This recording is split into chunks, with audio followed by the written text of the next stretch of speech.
Laws के सारे लोग सो गए। चारों ओर सुनसान छाया हुआ था, लेकिन रमेश बेड पर किताब रखकर अपनी गर्लफ्रेंड से चैटिंग कर रहा था, और ये ऐसा पिछले 2 सालों से करता आ रहा था। रमेश के पिताजी एक रिक्शा चालक थे। कड़ी धूप में रिक्शा चलाकर अपने बेटे को कॉम्पिटिटिव एग्जाम की तैयारी के लिए पटना भेजे थे। महीने के हर 1 तारीख को रमेश के पिताजी ट्यूशन फी, रूम रेंट और खाने पीने का खर्च भेजा करते थे। लेकिन एक दिन की बात है, अचानक रमेश की माँ फोन करके कहती है कि बेटा, पिताजी की तबीयत बहुत खराब हो चुकी है, तुम जल्दी से घर आ जाओ। इतना सुनते ही रमेश भागा भागा हॉस्पिटल पहुंचा और वहां जाकर देखा कि उनकी माँ डॉक्टर के आगे हाथ जोड़ रही थी और कह रही थी कि डॉक्टर साहब, आप ऑपरेशन कीजिए। मैं 5 लाख नहीं बल्कि 10 लाख दूंगी, लेकिन मुझे वक्त चाहिए।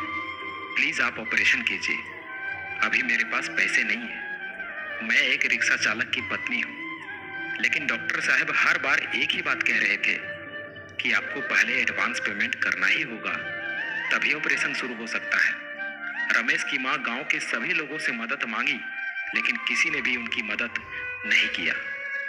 ये सब देखकर रमेश की आंखों से आंसू नहीं रुक रहा था और पैसों की कमी के कारण अपने पिताजी को खो दिया। रमेश चिल्ला चिल्ला कर कहने लगा कि माँ, ये सब मेरी वजह से हुआ है। मैं उतना काबिल नहीं बन पाया जितना अभी तक मुझे बनना चाहिए था।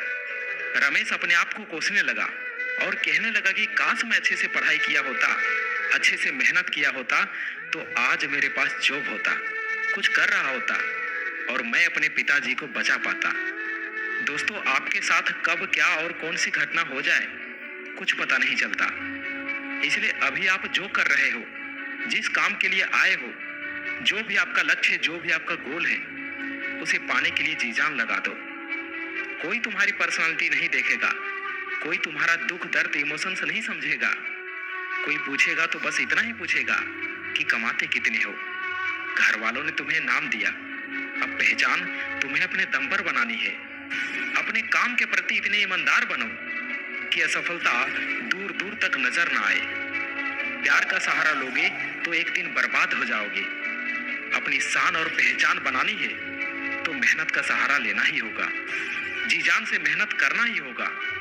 रोना बंद करो और अपनी तकलीफों से खुद लड़ो। देखो, समय तो तेजी से निकल ही रहा है। अगर वक्त के साथ मेहनत नहीं की, जिंदगी के एक एक महीने, एक एक सप्ताह, एक एक दिन, एक एक घंटे की वैल्यू नहीं की, तो साल के साथ साथ आपकी आधी जिंदगी कब निकल जाएगी कुछ पता नहीं चलेगा। याद रखना, कमजोर तू नहीं, तेरा डिसीजन है। तुझे तेरी डिसीजन से भी ज्यादा जिद्दी बनना पड़ेगा। याद दिला खुद को कि तुझे तेरी मंजिल बुला रही है।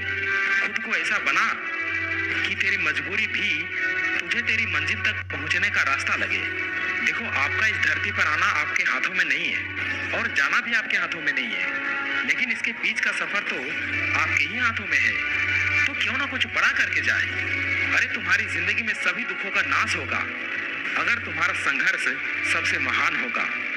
अपने जीवन को इतना महान बनाओ कि आपकी जीवनी सुनकर दूसरे लोगों को महान कार्य करने की प्रेरणा मिले। रास्ते कभी खत्म नहीं होते दोस्त, बस लोग हिम्मत हार जाते हैं। अगर तैरना सीखना है तो पानी में उतरना ही होगा। यूं किनारे पर बैठकर कोई गोताखोर नहीं बन सकता। सफलता तक पहुंचने का रास्ता आसान नहीं होगा। इस रास्ते में बहुत सारी मुश्किलें आएंगी जो आपका रास्ता रोकना चाहेंगी, लेकिन आप रुकना